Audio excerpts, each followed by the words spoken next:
All right, good day, good day.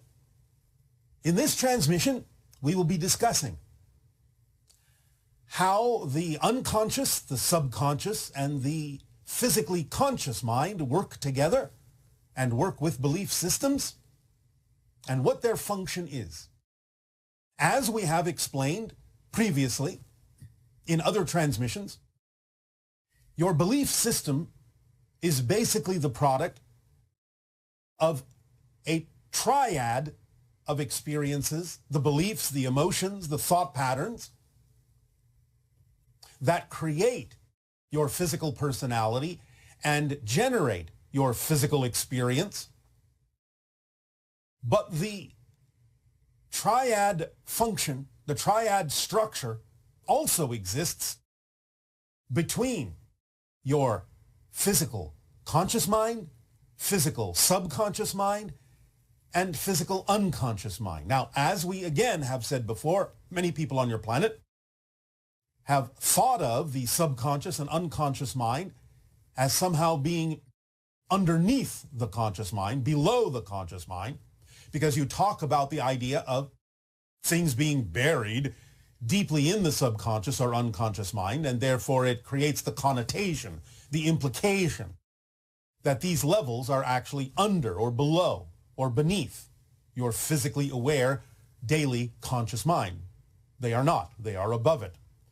Because if you understand the idea of the higher mind, which sees everything, which knows everything about the path you are taking, the theme you have chosen to explore, which is the portion of your total consciousness that retains the big view and sees more clearly than the physical mind does what is going on and what is happening and why with respect to the theme that you chose to explore as a physical being, you will understand that because the higher mind knows everything, then the idea of the unconscious mind is also a very large repository of information.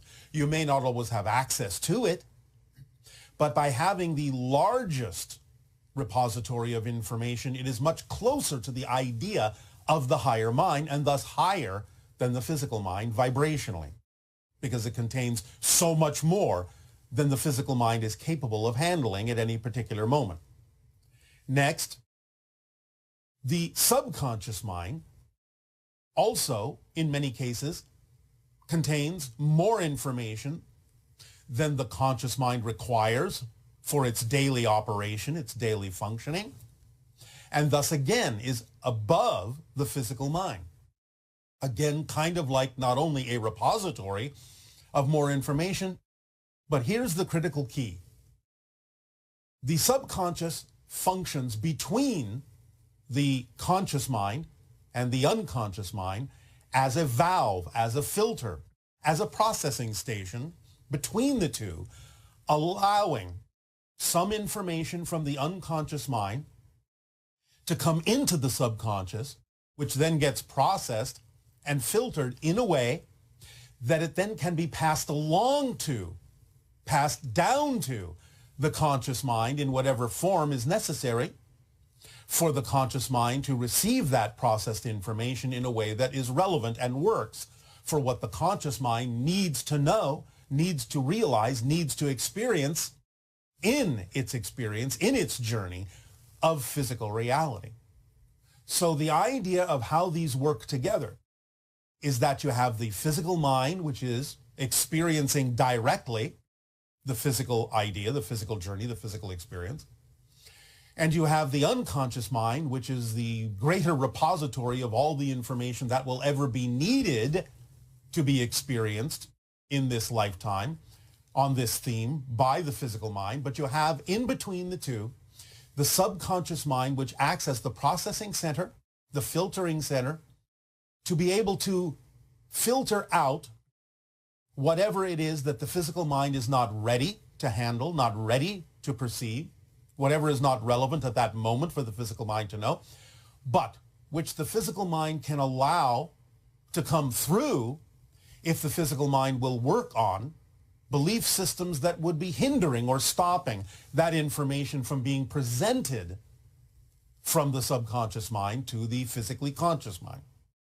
So the relationship between the three-part belief system and its connection to the three-part consciousness triad is that the belief systems will work more directly with the subconscious mind, or the subconscious mind will work more directly with the belief systems to create the processes necessary to work out whatever it is necessary to be worked out so that the physical mind can more clearly and cleanly experience the themes of its exploration that it chose while in spirit, and thus allow itself to clear out those belief systems which will allow the subconscious mind to process things more efficiently, to let things through from the unconscious mind more quickly in a more accelerated way, so that there begins to be less barriers, so to speak, less imposed barriers, artificial barriers between the physical conscious, subconscious, and unconscious mind.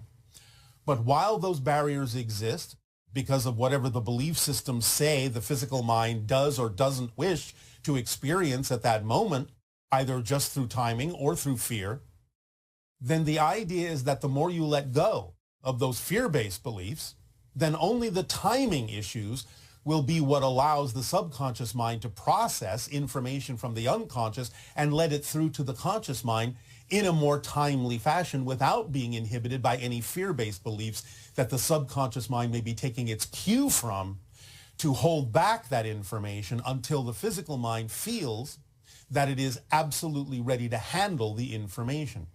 You have a very, very, very large repository of information and knowledge in the unconscious mind. And therefore, based on the belief systems that allow you to determine when you are ready to be more of yourself, to explore and expand and be aware of more of who you are, the subconscious mind acts as that brake pedal, so to speak, that allows you to determine with your free will and your willingness to process and let go of your fear-based beliefs exactly when you believe you are ready to handle more information and allow the subconscious to process things more efficiently, more quickly, and allow yourself to receive more information that is being held in the unconscious mind that is representative of much more of the theme that you chose to explore as a physical being.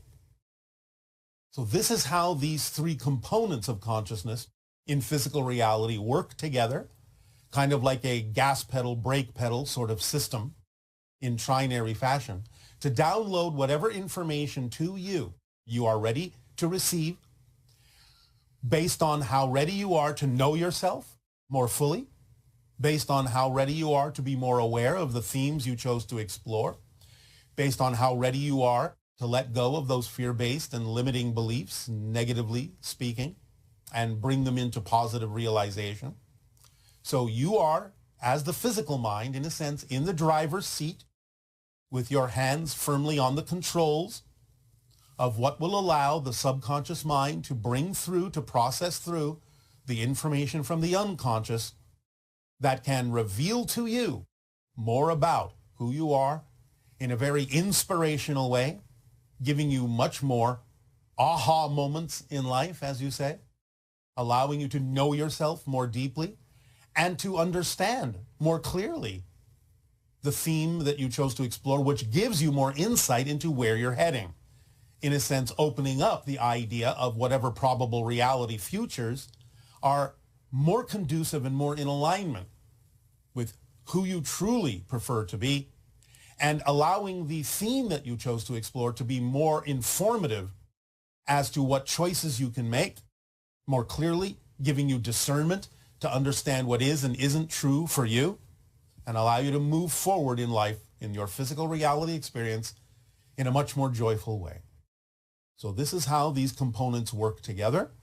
Ponder this, let it sink in, absorb it, and continue to let go of those fear-based or negative beliefs, only allowing the timing issues to remain so that what is truly relevant for you in this moment, at any moment in the present, to come through efficiently without hindrance, without inhibition, and allow the subconscious and unconscious portions of your consciousness to work more fluidly together with the conscious mind. We thank you for allowing us to share this with you today. And in return, we ask, in what way now may we be of service to you? You may begin with your questions and dialogues if you wish. Good day, Bashar. Good day, good day.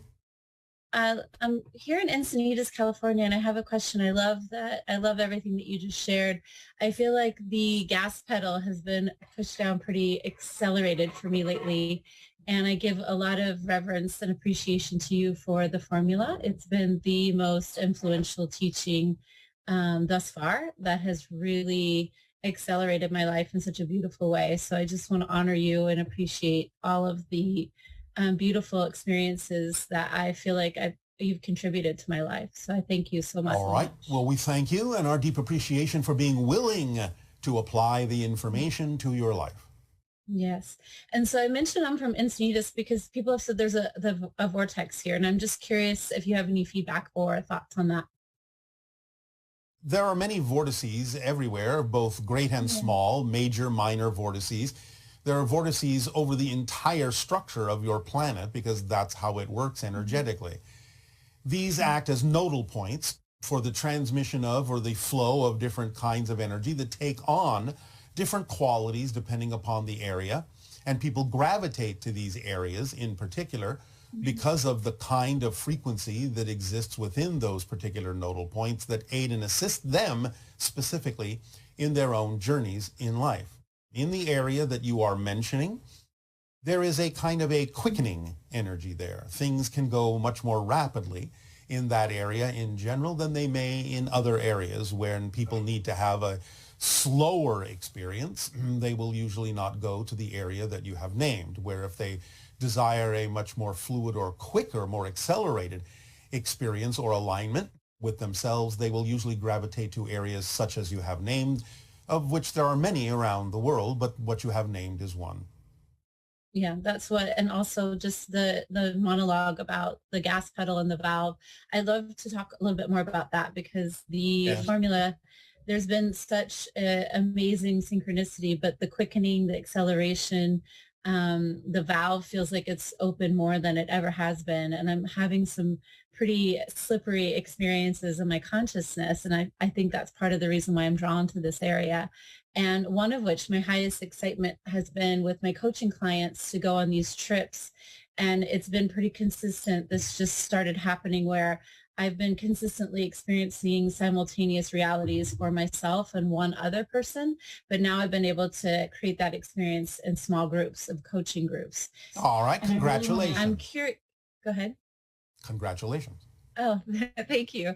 So I'm curious about the mechanics of that because one aspect I feel it's like the spontaneity where the energy is just fitting, and I know I know when I'm in that flow, I know what I need to know in the moment. I'll say what I need to say to specific people in specific ways that tend to help, I guess, match energy, if you will. That's what it feels like.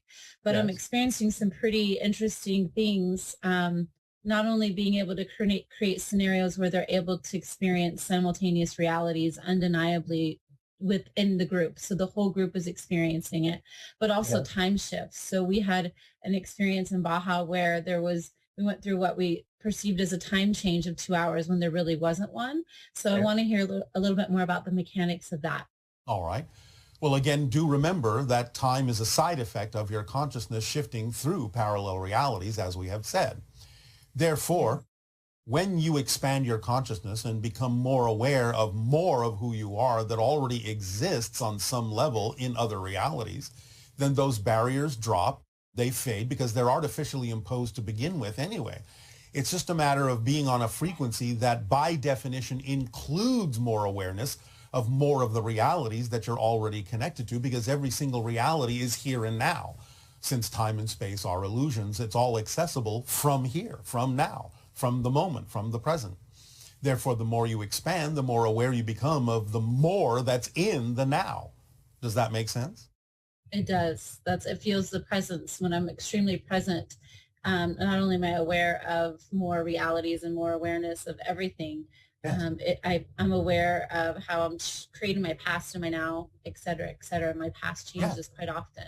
Yes, because they're all here. You don't go anywhere. The mechanics of it is that because everything exists here and now, all at once, all you have to do is change your frequency to one that is more representative of an expanded awareness to be aware of more of what's already here. You're not going anywhere. You're not, shall we say, literally diving into or projecting into or penetrating into another reality that's somewhere else.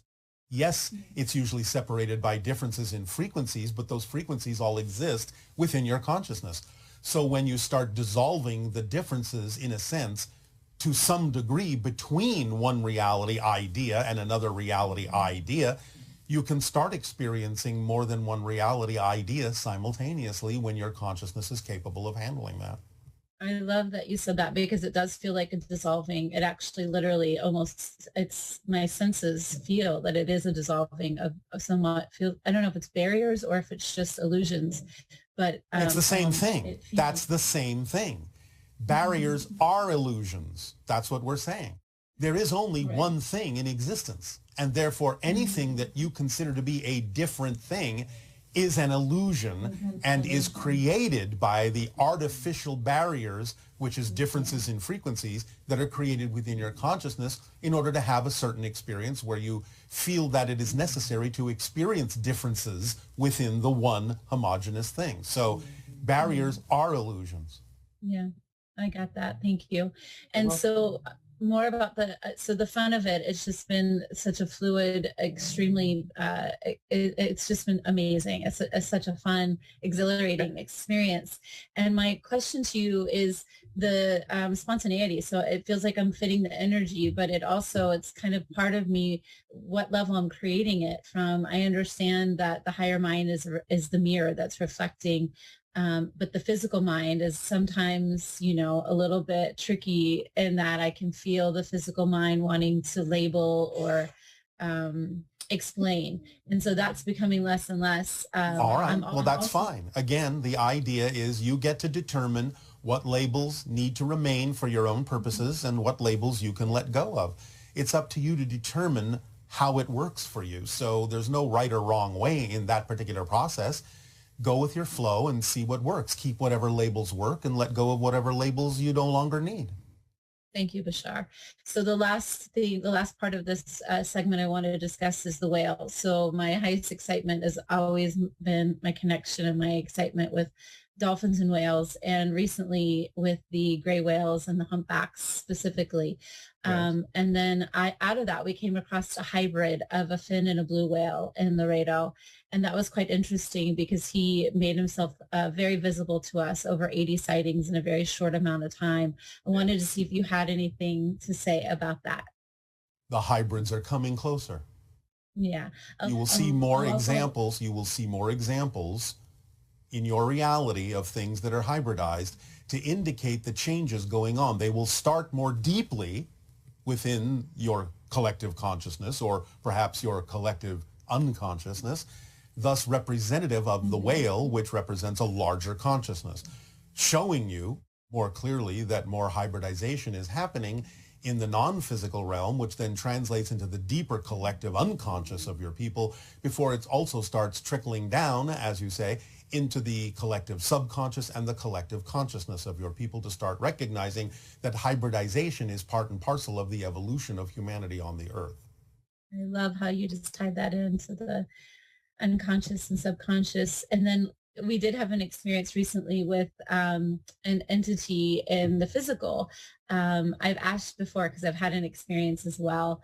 And it feels potentially like a Yael. I wanted to get maybe your validation, not that I need it, but it's always fun to hear. I cannot give you validation of that at this time. Okay, Bashar, I love you so much. Thank you. I appreciate Our unconditional love to you as well. Good day. Good day.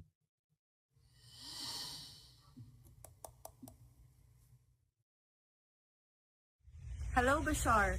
So I've been wondering about, I know how we switch Earths billions of times per second, right? I was wondering how this affects us in our sleep. Does sleep affect the Earth that we wake up in? Do we wake up in the same Earth that we went to sleep in? Does what we do in our sleep, our consciousness, the dreams that we have affect which Earth we wake up in any way? That's it. Thank you. Yes, you never wake up in the same reality. Since you're shifting billions of times a second, even while you're awake, you're never in the same reality. And sleep allows you to do several different things, because when you're out of body, you can go to the template level of the physical reality and make different kinds of choices and changes within relevance to the theme you chose to explore. And you can do things in a slightly different way, but you are never in the same reality. But yes, sleep can affect the reality you wake up in. Not that you are not always in a new reality, but it can be a slightly different reality than you might otherwise have woken up in had you remained awake. Hello, Bashar. I hope Good you day. have a wonderful day. Of course, always. This is my first time meeting you, so I'm very excited. All right. So are we. So one of the questions I have is, children, when they're young, often tend to see beings when when it's nighttime and they are supposed to go to bed and sleep, Yeah. and the lights are out, and Yes. is there an ability that children have to see things that are like in a different dimension or reality or something? Yes, because they haven't unlearned that yet, because they're not fully focused yet on the idea of physical reality as the only thing that they should pay attention to. Children are still newly from spirit and still retain the ability to see into other dimensions. It's natural for most children. So the idea is that many children on your planet will learn to stop doing that, although now in this day and age, they don't have to really learn that. They don't have to focus quite so strongly on the idea that there is only physical reality.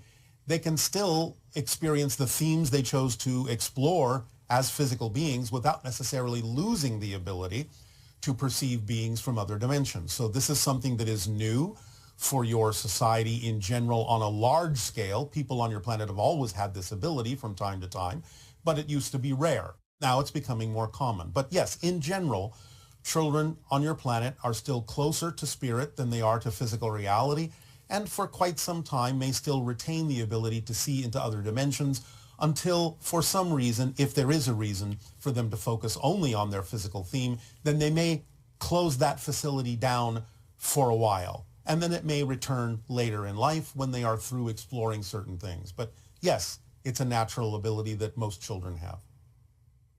And is there a way to facilitate the coming back of this ability? Yes, to follow the formula that we have shared with all of you. Okay. Okay. Now, there are also many other techniques. Basically, you can attract through synchronicity whatever technique may work for you. Whatever permission slip will be best aligned for your vibration. But in general, those things will also arrive in your life if you do, in fact, follow the formula. It happens automatically. Okay. Thank you. Yes.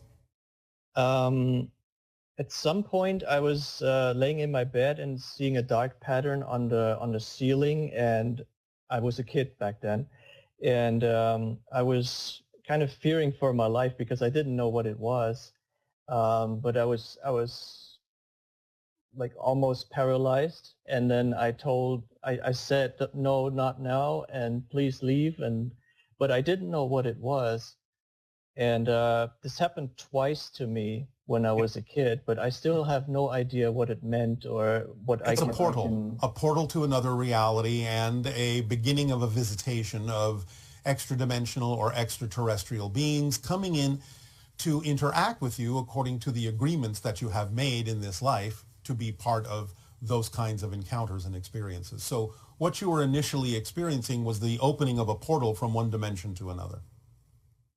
Okay. And is there something I can do to maybe get back to that point? So now that I know I don't have to be afraid about it. Don't be afraid. And again, follow the formula. Be more open to investigating and researching the encounters that exist between extra-dimensional and human people on your planet. Educate yourself to know that you're part of a bigger program, a bigger agenda, for the evolution of the earth, for the evolution of humanity. Invite it in and feel love for the experience. Most importantly, allow yourself to fill yourself with love and create the invitation on your own terms, saying that it can be what works for you and what works for others, but always in a state of unconditional love and service. Okay, I'll try that. All right. Okay, when I was in school, I had dreams. That was like the first years of school, so I did not lose the stuff apparently until then. So when I was in school, I had dreams at night where I saw things that would happen a day or two later. Yes. And I actually made a game out of this, because when I went into like a conversation with people and I knew what they would say, I just changed my reply and see what would happen. And this was funny for me. Yes. Well, again, everything exists now. All realities exist now. What you call past, present, and future are all here. And there are multiple versions of everything. So if you have expanded your consciousness, again, especially when you are younger, and made a game out of it, which is a positive thing to do, then it can help practice and train you to be able to perceive more realities that exist in the here and now moment. And thus you can perhaps perceive more clearly the probabilities of which reality will manifest or crystallize in your particular physical world experience. So that's not unusual. It's just that you're becoming more aware that every reality, every probable reality that is most likely to manifest is already known to you, is already here and already exists. It's just a matter of which way you choose to go and how strongly you choose to crystallize the realities that you're perceiving. Okay. And I guess... Did that make sense to you? Do you understand what we're saying? Yes. All right. I guess getting back to that is also following the formula. Everything is contained in following the formula as precisely as possible. It leaves absolutely nothing important or relevant out of your life. It will bring you what you need exactly when you need it.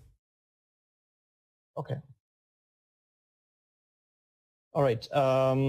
I was in October 2011, I was in a group that did C5 protocols for contacting extraterrestrials.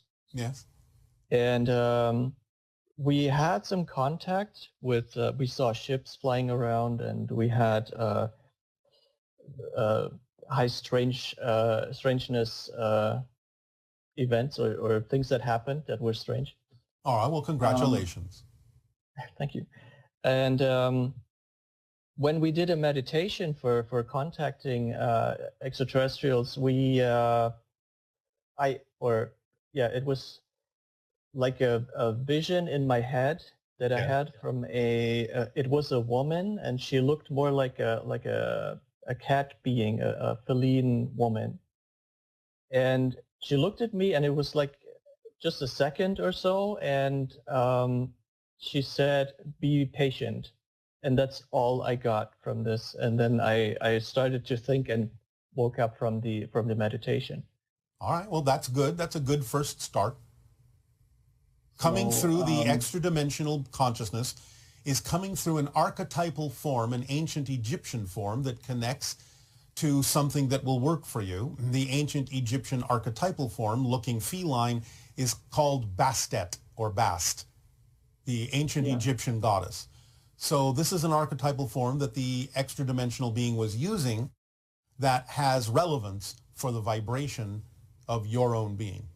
And initiating a contact and telling you to not be impatient, basically, is a good first step. Things will unfold as they need to. Okay. You can do the meditation again anytime you wish. You can begin practicing, strengthening that contact. Okay. It's up to you. Is there a specific, like, I guess it would be whatever works for you, or replicate what you did before. Okay. Okay. Okay. So when sometimes I hear stories about people getting abducted. Yes. And What I was wondering is, when they talk about it, the first contact or initial contact is a bit scary for them. Yes, because they don't understand what's going on, because they haven't been told that these kinds of things are happening by an agreement you made before this life. This is part of the evolutionary path of humanity on the earth. And because most people aren't in touch with those agreements, then they will go into fear mode or survival mode, because what is being experienced is very foreign to them. And to the physical consciousness almost seems life-threatening, because it's so different, so alien to your normal physical reality on earth. There is nothing to be afraid of, but nevertheless, the physical mind may still react that way by going into survival mode, because interacting with another dimension changes your frequency, and to the physical mind that almost feels like a death. Even though it is a type of death, it is not literally physical death. But the physical mind may interpret it as such and kind of go into a little bit of a panic. Okay. But you can get used to it, and this is what we talked about earlier. Open up in the idea of love. Express the idea, as you have already done, that you want it to be on your own terms in a comfortable way, and that you are willing to participate and be more aware of what's going on if more awareness is allowed on their part. So approach it that way, and things can smooth out. Does that help? Yes. Thank you. Then I will wish you pleasant dreams. Thank you. Good day.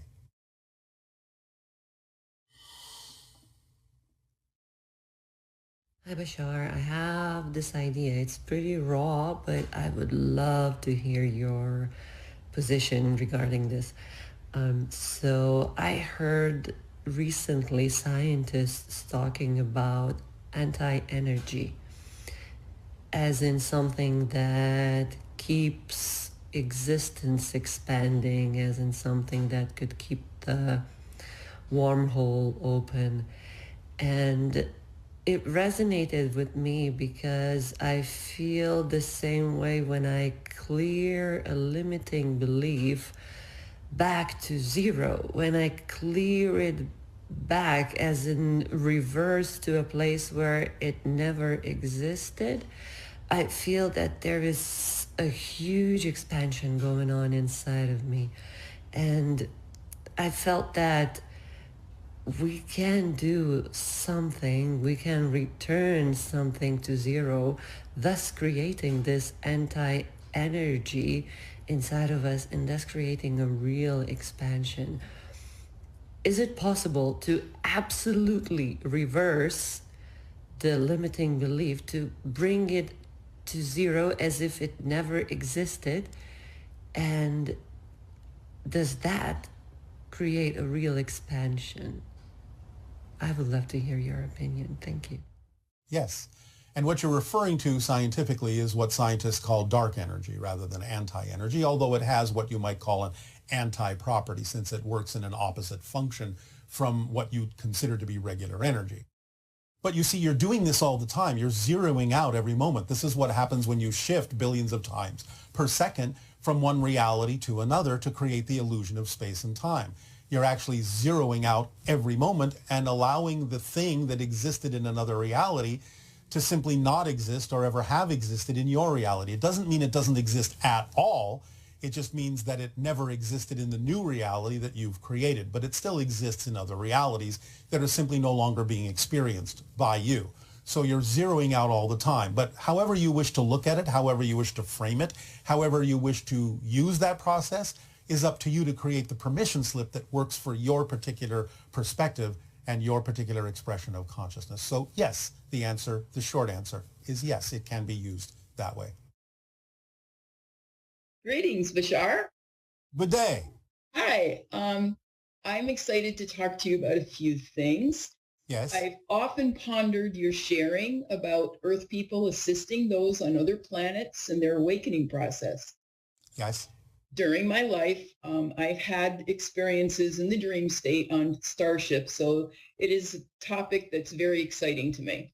And I would like for you, if you are willing, to speak further about how that will unfold individually for people that are interested in experiencing that in the future. Yes. Well, you will function as a kind of a vanguard for bringing humanity into the greater awareness of the fact that you're interacting with many beings already on that level, that you are part of a galactic family on different extra dimensional levels. But all of this must, as we just said with the last person, begin to be realized in a way that allows it to trickle down into physical reality as an experience as well. But many people are establishing footholds and connections and links to other beings in other realities, on other planets, and so on and so forth, to establish a network and a connection and a relationship between the humanity of Earth and the beings of other worlds as well. So if you are part and parcel of that kind of an adventure, we thank you for your service in that way, and it will help accelerate the ability of people to choose to awaken to the probability that they can become physically part of a larger galactic family that they've already become part of on an astral level. Thank you. That's so exciting. And Yes. Your answer also ties into my next question. What does a human being have to do to transcend death and achieve immortality in the physical body? Have a reason for doing so, because in general, there's not a reason for doing so, because you have themes that you're exploring. And when you get to the end of that theme, you can change to another theme while still physical. But most people actually enjoy the break in between of going into spirit to have more opportunities, more probabilities to choose from, and they may decide that they would actually rather do something else other than remain physical. So the idea of being physically immortal, while it's not impossible, is relatively unlikely just because of the various things that there are to choose from that might actually be more exciting. Now, many people on your planet can be much more long physically lived. That's fine. It's just that most people will actually not choose physical immortality unless there is a really good reason to do so. But generally speaking, people will find that the reasons they might choose to be immortal are actually better served by actually going back into spirit. Okay. Thank you. You're welcome. I would enjoy having you tell us something new, lofty, exciting in our probable near future that we can focus on to assist in bringing it to full manifestation. There will be an increase in sightings of what you call UFOs in the years to come, in the next decade at the most, leading up to the idea of solidifying the open window of contact. So look for more sightings, listen for reports of more sightings, and listen for the ones in particular. One moment.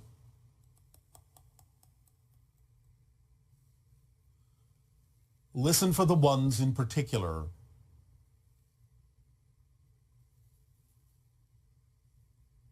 that seem to appear in areas that are connected to the concept of conflict, and see what that does to the people in the area witnessing those craft. That is all we are allowed to say. Much appreciated. Our appreciation to you as well. Thank you. Good day. Good day.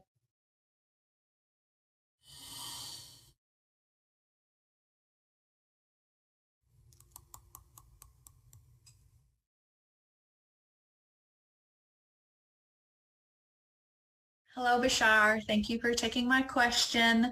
So I have a twin sister, and I am curious about what is, other than us sort of having the same DNA, what is unique about that may be different from other siblings that perhaps we can tap into or better connect with, or if there's any other significance to just, we have the same DNA.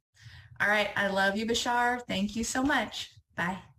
There is always a slight difference in the DNA, which is what makes you a different person than your twin, and vice versa. But that difference doesn't appear to be significant in the way that you gauge these things at this point in your science. Twins have exhibited, as many of you know, certain kinds of telepathic or psychic bonds because the similarity in your physical structure creates an ease to some degree, not that every twin takes advantage of this, but creates an ease to some degree of creating a similar vibration. Remember, telepathy or telempathy is the result of being on the same wavelength as someone else and having the same thoughts at the same time.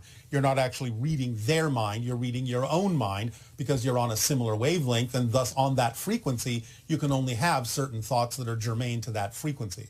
So being a twin can enhance the idea of telepathy between you because you're already physiologically so similar that the vibrational difference between you isn't so great that you can't easily get into sync with one another and have the same thoughts at the same time.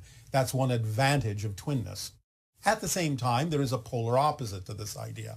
It allows you as seemingly, and I say this loosely, seemingly the same person or a similar person to have different experiences and different vantage points that you can share with one another. So it would be like saying, well, what if I did this instead of that? So twins can actually allow you to follow two different paths and two different themes, but as an extension of the same oversoul, as if, well, what if I live that life instead of this life? And what if I live that life instead of this life? And then compare notes as if you had lived two lives simultaneously from the oversoul's perspective. Good day, good day. Great day to you, Bashar. How are you? Perfect, and you? You're welcome. So to begin, I wanted to, I've been studying the Abraham teachings. Yes. And a lot of times they'll ask their questioners, do you believe that you're vibration and energy? And I can't ever say yes to that. So I was hoping that you might aid me in getting to know how I can get my mind to know that everything is made of vibration and energy, including me, like my mind knows how to pick up a pencil. Well, have you studied even your own physical, scientific quantum mechanics? I've tried, but it just goes over my head. Well, take your time. But the idea in general is that everything is about resonance. Everything is about frequency. That's how you differentiate. Let's start at the beginning. Do you understand the concept that there is simply one unbroken, homogeneous existence? I don't know. I'm sorry. All right. Let me put it even more simply. Do you believe in cake? Yes. You're familiar with cake? Cake, yes, that you eat? Yes, cake. Yes, yes. Now, if somebody gave you a slice of cake and asked you, can you analyze, however you wish to, under a microscope or whatever, what the ingredients are that went into creating that slice of cake? Are you with me so far? Yes, yes. Does that seem like a thing that is relatively simple to do? To analyze it all? No, not go under a microscope, probably yes. All right, thank you. And let's say you do that and you find, well, there is milk in here, and there are eggs in here, and there is flour in here, and there is chocolate in here, and there is sugar in here. And you find all these things and break it all down to those particular individual ingredients. Yes? Yes. You're with me so far? Yes. All right. Each of those things are made of atoms, yes? Yes. You understand that, yes? Yes. Well, what makes sugar different from chocolate? I don't know. Sure you do. It's made of a different arrangement of atoms, is it not? Okay. I'll go with that. Can you follow that? Yes? Yes. Yes. All right.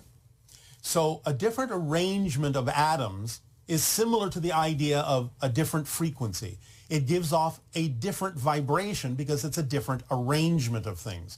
Just like red is electromagnetic energy, the same electromagnetic energy as blue, but it's operating on a different frequency that your senses perceive as what you call a different color. Are you with me? Yes. All right.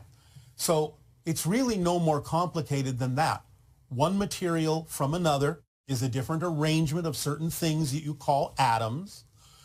One color from another is simply a different frequency, in much the same way that when you watch your television, you're watching one program and then you switch to a different program.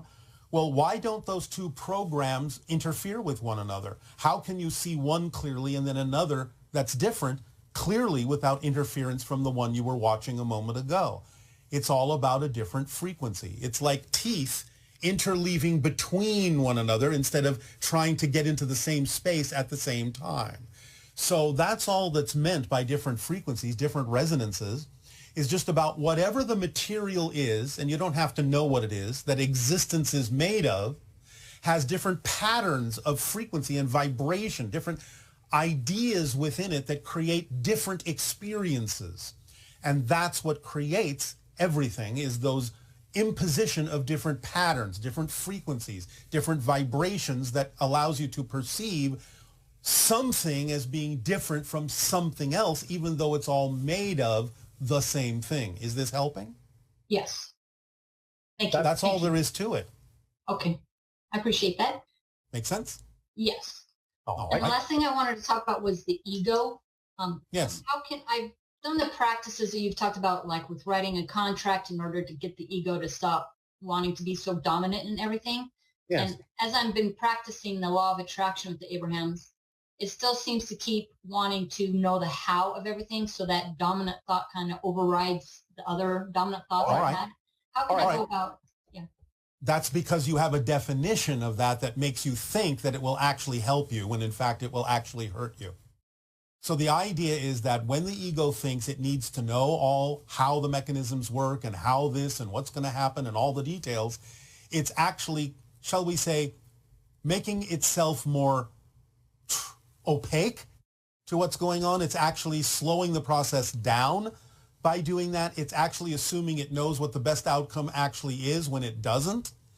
If you actually start relaxing that and give a different definition to that idea as something that would actually work against you and not allow you to move forward as quickly as you might like and not give you the actual best outcome, then once you associate that idea, that definition to the process, you will stop doing it, because you will realize that the ego simply has no capacity to know what the best outcome is, or that it really needs to know how things work, and that all these things are working towards slowing the process down and making things actually more murky for you.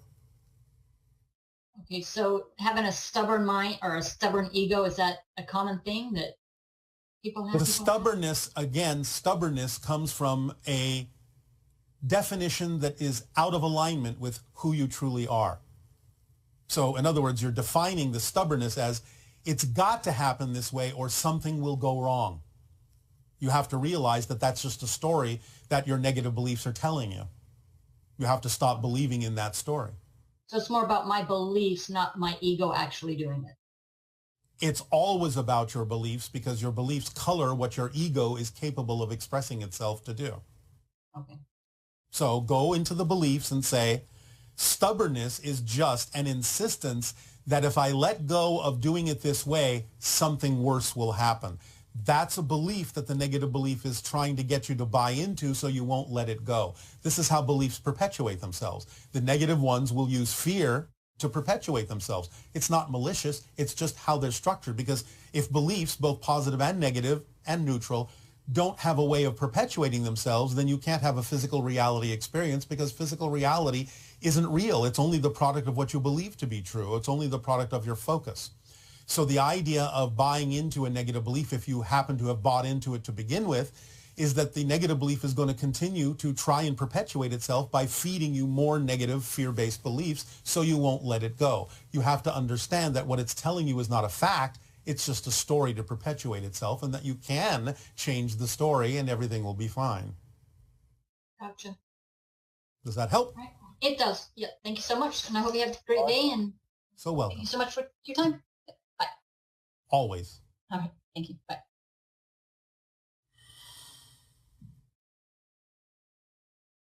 Hello, Bashar.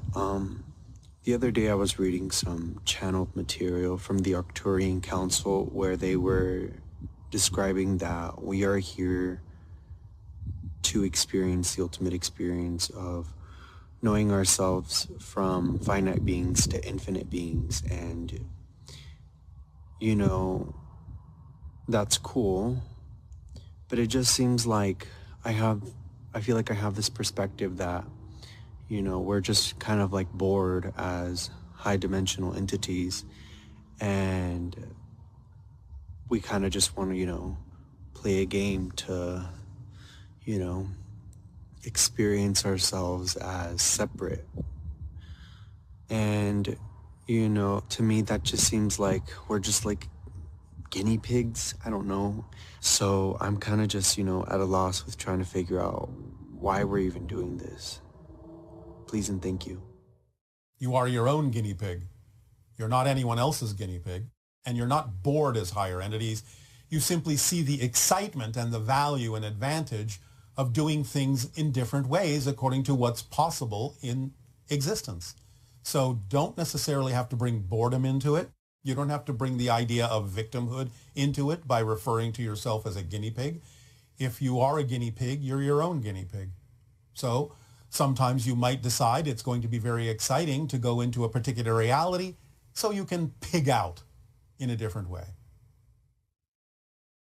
Hi there. Thank Hello. you, Bashar, for taking my call. It is our pleasure and our passion to do so.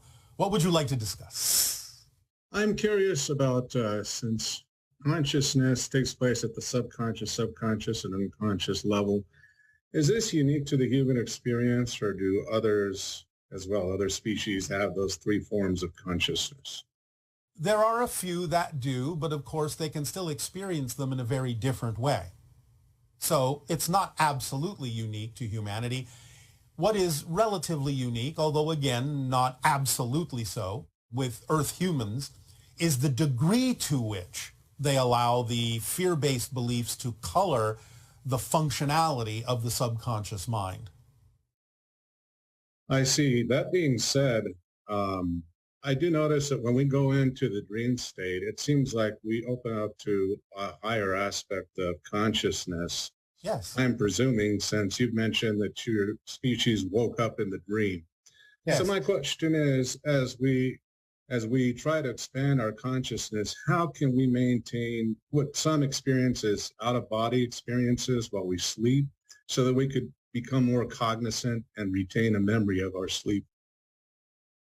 Where it is relevant to do so, you can do so. It might not always be relevant to do so because you might be doing many things out of body that aren't necessarily relevant to what you're doing when you're physical. So don't necessarily insist that you have to remember everything. But if you open up to the idea of allowing yourself to be more lucid and let the physical and the non-physical become more common in the sense of being more alike than not alike, relax the definitions that there is such a great difference between physical and non-physical, because physical reality is just a different type of dream. So the more lucid you become in physical reality, the more lucid and aware you will become of non-physical reality, because you're not imposing such a separation or barrier between the two, because they are just different aspects of one thing. Because remember, you never really leave spirit. You're just dreaming that you've left spirit. So the more you allow yourself to relax the definitions of difference between physical and non-physical reality, the more you will remember whatever is relevant for you to remember when you are, quote unquote, out of body. Does that help? Yes, it does. And to that end, I find it kind of synchronistic that we're dealing with a species that doesn't use memory in the same way that we do. Yes. And yet we're going through an experience of coming into incarnation with no memory. Well, some of you, not all of you. Many of you do have memory. Is it also part of the expansion to be able to recall, to bring forth the memories? In general, yes. But again, it depends on what's relevant for the theme that you chose to explore. It's not necessarily relevant for everyone to do it that way, but it is becoming more generally possible and probable with the children being born on your planet over the last few decades, yes. So along those lines, I could develop it if I chose that theme, because I feel like I'm exploring consciousness as a theme, and to that end, I seem to have woken up to some of the clairaudience experiences, yes. And it's like when I leave the dream state, I wake up hearing conversations ensue or take place that apparently I'm doing while I'm dreaming. Yes, all right. So again, that may be part of the process of creating more similarity between physical and non-physical reality for you by crossing that divide, by allowing conversations and awareness to cross that divide and start leaking into your physical reality from the non-physical one. I was also curious if I had an experience in 2008 where I actually have a recollection of being on board a ship, but I don't know who those beings are. Would it be possible? Would you be able to determine that? Well, most likely you're dealing again with grays and hybrids because that's the typical people you will be dealing with regard to those memories of being aboard ships. It doesn't mean that there aren't other beings there from time to time as well, like the mantis and so on and so forth. But in general, it will mostly be the grays and the hybrids. Sometimes you'll get the things like tall whites and other kinds of beings that have references and familiarity to some people on your planet. But again, generally, hybrids and grays. And so when those exchanges occur, are we in some form of astral where, we meet halfway from where they're at?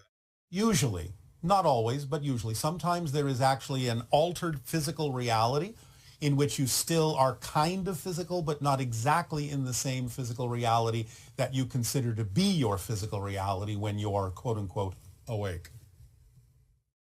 I see. It can just be a shift into a parallel reality that is very similar to yours, but also contains qualities of the astral realm. I see. All right. And so I also do recollect having an experience being out of body when I was in the hospital in a certain case. At that time, I had a being actually, I think, assist me in coming out of body because I was dealing with a lot of pain. Yes, that's not uncommon. It's not uncommon to have your guides or other beings help in those situations. Yes. I found it fascinating because when I got out of the body, the being was actually looking at me above the hospital bed. And so I could see myself and I could see the being, but he wasn't looking at me in the bed. He was looking at me directly where I was out of body. Yes, because you were more in that being's reality at that point. The body in that sense was in another reality that is not necessarily as relevant to that being.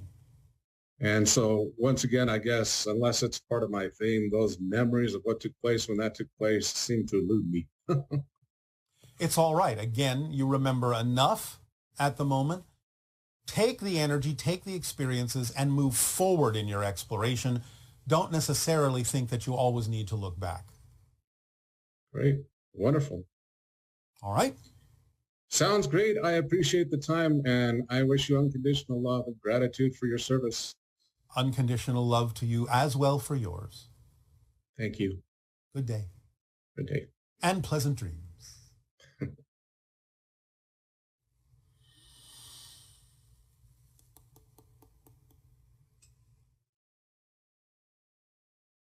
Hello, Bashar. So when I was about 5 years old, I had a contact experience, a brief experience with a gray in the middle of the night. As I was walking into my bedroom, through the bedroom window, I could see the gray sitting in a school desk that was right outside the window and had his arms on the top and was turning his head to look at me. And I have thought over the years that perhaps the school desk had some type of significance or connection to the fact that I was meant to teach, or that was my passion. And I have taught and have done a lot with education and coaching and things like that. I've sort of dabbled in some of that more recently. And I've learned over the years what's my passion, what's not my passion. It is ever evolving, as I think it should. But I'm just curious if there was significance to the way that the gray approached me sitting in the school desk, or if it was just a way to approach a small child and not be so maybe scary as to just show up standing up in the same room. I love you, Bashar. Thank you so much. Well, both.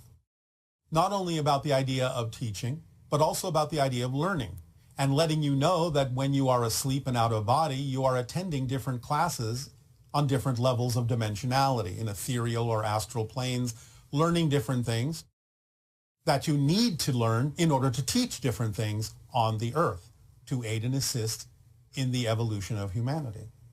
But yes, to make it simple for a child to understand and to not be scared as well.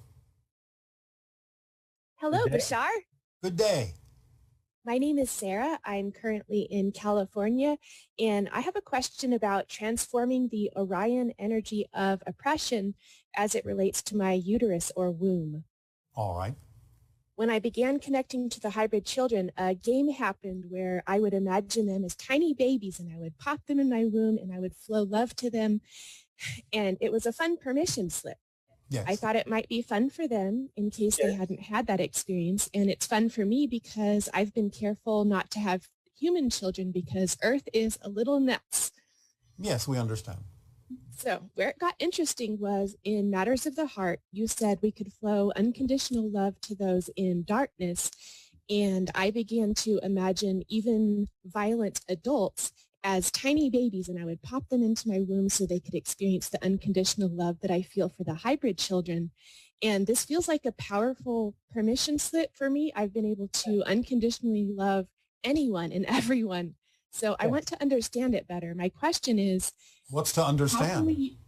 How can we use the idea of womb energy to experience personal expansion instead of oppression right now? Well, aren't you doing it? I am, yes, but I'm wondering how the past oppression relates to the progress we're making of transforming that oppression into freedom. Well, again, by offering that kind of a permission slip and allowing yourself to become active in doing so, along with physical acts out in the world of service, you are at least providing the energy to the world that gives everyone the opportunity to choose something that will allow them to transform the idea of past oppression. So you are flooding, with that permission slip technique, flooding into the world a vibration that turns the entire world into that kind of a womb experience where people can go back into their child selves and re-educate themselves and realign themselves from that energy going forward to grow into adults that have nothing to do with the idea of the oppressive energy of the past. Does that answer your question? It does. Thank you, Bashar. I am very grateful for you. Our gratitude to you as well. Is that it? Yes. All right, then. Good day. Good day.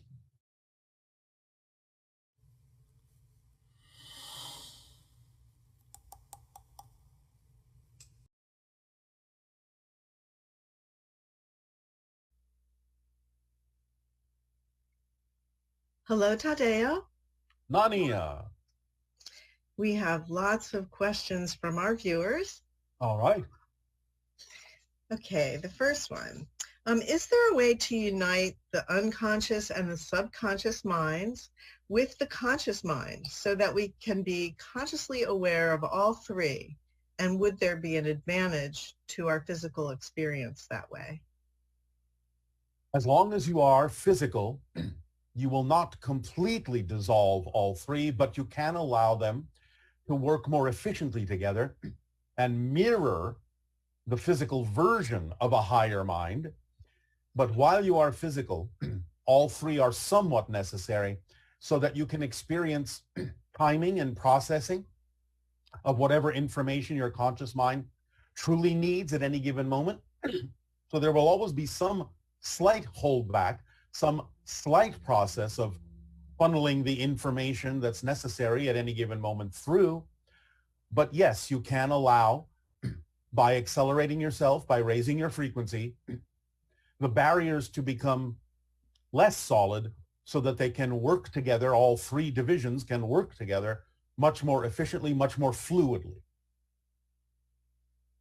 Okay.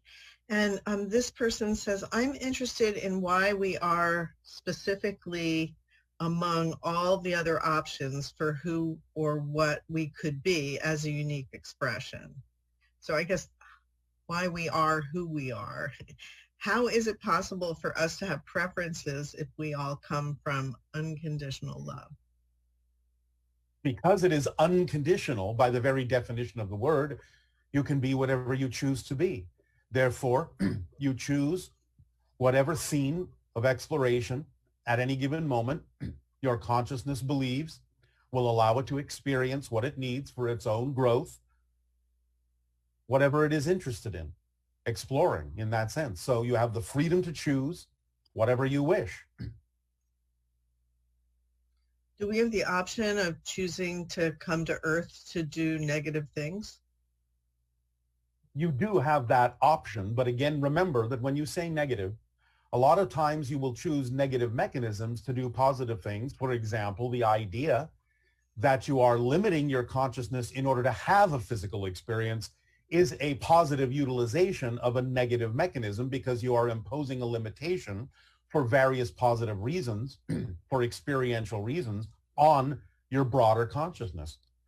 So yes, in the way that you meant the question, it is possible that you may see that someone doing something that would be considered to be negative could inspire others to act positively and perhaps change things in a more positive direction by having something negative to push against. Is there an optimal way to meditate? And is there like a best length? And is 10 minutes just as effective as 1 hour? Or? Not necessarily. It takes about 15 minutes for the neurological pathways of your brain to rewire themselves effectively in a lasting way. So the idea of whatever form of meditation you are attracted to would be the best thing for you, the best permission slip. And we would say optimally, allow yourself at least 15 minutes. You can go for longer. You can go for an hour. Again, it depends upon how you decide to adjust it that works best for you. But at the very minimum, 15 minutes is usually required for most physical individuals to allow for the appropriate amount of rewiring of the brain to be effective in terms of making the changes that you typically seek to make. Okay, thank you. Following up from the guilt and responsibility transmission, is guilt always an indication that there is an energy alignment necessary, or can that mechanism get out of whack a bit? Is it possible for us to have a habit of unnecessarily being guilty when we feel guilty about things that we don't even need to really be adjusted about? And if so, how can we know the difference and clean up the confusion and the energy alignment mechanism can work as intended? The sensation you call guilt, that you recognize as guilt, is always an indication that there is a misalignment within you or a negative belief at work. Otherwise, it's just awareness and recognition of something. It doesn't necessarily have an experience of guilt attached to it if you're just aware of something from a neutral position. The idea of being guilty when you know you have no need to be guilty in that sense is one of the results of actually giving in to the negative definition, the negative belief system, because again, it keeps attempting to perpetuate itself and thus continues to perpetuate the guilty feeling, even when you intellectually know there's no reason for you to experience guilt. So that is simply a residual side effect of, or an echo, if you will, of having given in to the idea of the negative and fear-based belief that creates the initial guilt feeling to begin with. The idea, again, is to recognize that it comes from a fear-based belief, to explore and investigate yourself with honesty about what that belief could be, and truly get to the core understanding of what the fear-based belief is telling you as a story, to allow yourself to really see the details in that story and recognize that they are generally nonsensical when you get to the heart of the matter. That is how you can dissolve any reason to keep perpetuating the idea of guilt and allow yourself to let that go. So as an example, survivor guilt, is there a way to transmute that? Or is that happening at such a deep level? And it seems a little different than normal guilt. It is not. It is not different, because it still is the result of harboring a negative belief that you could have done something, and in some senses it robs other individuals who may have passed on of their choices. So to be guilty about the fact that you are still alive while someone else may have died is, again, nonsensical, because you are not allowing yourself or allowing them to have made their choices from a higher level. You're not trusting the timing of what's going on. Now, this doesn't mean that the idea of what causes the death cannot be mitigated, cannot be changed in the future for other people. But the idea of whatever it is that does happen, even if it results in someone else's death, must simply be recognized as the result of belief systems or themes or choices that they have made, even unconsciously. And to be guilty about being someone who remains alive, in some sense dishonors the choices that they made, instead of utilizing those to make differences in your own life and in your own understanding about your connection to those who have passed on into spirit. So survivor guilt, again, is simply a residual recognition of the fact that you've been holding on to fear-based beliefs and negative beliefs about your own worthiness to be alive, about the choices you are making. And it can be used in a positive way to correct anything that might have been a misunderstanding, a misinterpretation, or a miscalculation in your own life. But the idea of holding on to the guilt does not allow you to move forward, nor does it allow you to develop a recognizable relationship with those who have passed on in a way that can serve you and in a way that honors them for their choices. You talk sometimes about how there are consequences to our choices and actions. Yeah. How can we hear the word consequences so that we don't perceive it in a negative or punitive way? Sometimes I fear consequences catching up with me from past mistakes, even though I've already healed, learned from them, and brought myself back into alignment. How can I release that fear and work with this teaching in a more positive way? There's an oxymoron in the question you have asked, because if you have actually healed yourself and brought yourself back into alignment, there would not be the definition of consequences in a punitive manner. So when you say that you are still experiencing a punitive definition of a simple neutral consequence of an action taken, then you're not in alignment. You have not brought yourself back into alignment. There is still a fear-based belief at the heart of your experience. But look at it this way. A consequence is simply the neutral result of an action taken. Let us say, for example, you simply drop a ceramic cup. The consequence of dropping it may be that it actually shatters on the floor. Is the shattering on the floor a punishment? No. It is just the neutral consequences of having dropped the cup in a gravitational field. The fact that you would say, oh, I am being punished now because the cup shattered, is simply the result of a nonsensical negative belief system. So by recognizing the nonsense in the idea of defining something that is simply the neutral result of an action taken, but keeping upon it the idea of self-judgment, then you can more easily separate the concept of punitive definitions from a neutral consequence. Can you tell us the best way to follow the higher mind? How can we trust and understand its messages? And is it possible to follow the messages of the higher mind without first working with the shadows of the subconscious mind? Again, this is a slight misunderstanding of the formula that we have shared with all of you. Following your passion is what allows you to determine what to let go of so that you can more readily follow the higher mind's guidance, which comes to you through passion. Remember, the toolkit that is contained when you act on your passion contains the reflective mirror that brings to your attention the idea of any belief within you that is out of alignment with your true vibration. So by acting on your passion and allowing the ideas to come up that may be out of alignment and working with it to let it go, you actually give yourself more ability to have more discernment and deal with these ideas of negative belief systems more easily in the future. So it is the very act of following your passion that brings these things to your attention, because bringing these things to your attention is part of your passion. Okay, thank you. Yes.